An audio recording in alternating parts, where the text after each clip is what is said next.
Today I'm going to show you how to make yogurt. Now there's lots of good reasons why you want to make your own yogurt. Firstly, it is reducing plastic. So often you buy yogurt in big plastic containers or even those big buckets, and even if you reuse them, it's still creating plastic. The other great thing is it is healthier for you. So it's got all the good probiotics in it, which is good for your gut. Also, you know that there's nothing that's been added to it, it's just milk and the previous batch of yogurt. And it tastes great too, so that's another benefit. Also, you're saving on money too. So this milk I'm using is from a local dairy farm. So it has been pasteurised, but it's not homogenised, so it always comes with a dollop of cream on the top.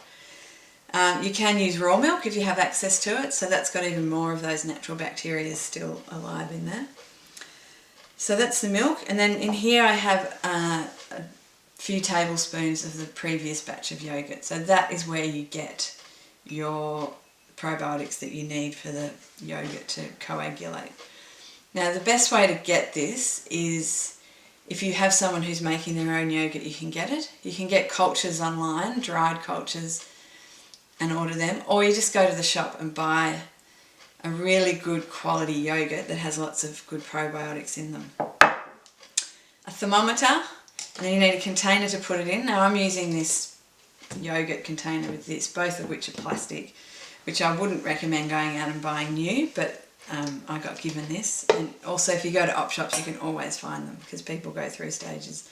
They think they're going to do it and then they stop. So you can just use a glass jar and put it in a small thermos and fill that with water. Okay, so super simple.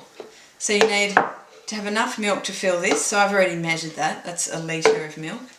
So you pour that in here.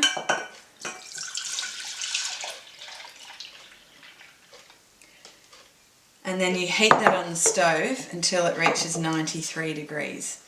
So you want to have your milk thermometer so you get that exact amount.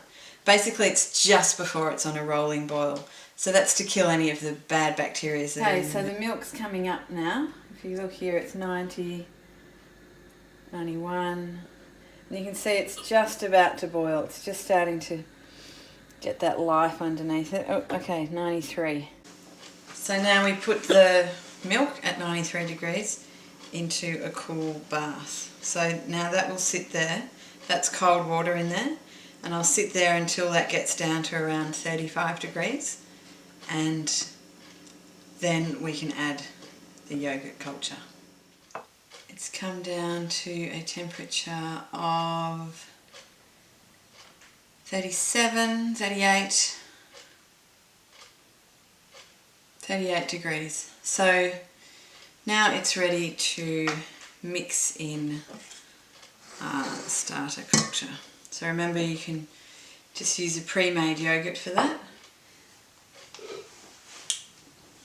So we'll just put in usually about a tablespoon, a couple of tablespoons will do.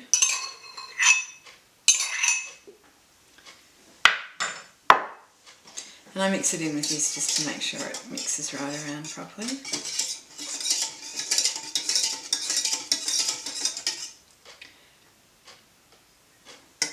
Now you want to make sure that all your gear is pretty clean, because you don't want other bacteria to develop. So basically what we've done by boiling the milk to that temperature, we've killed out all the other bacteria.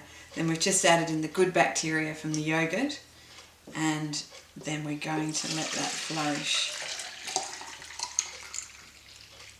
And you want to have it filled up right to the top so you haven't got air gaps there.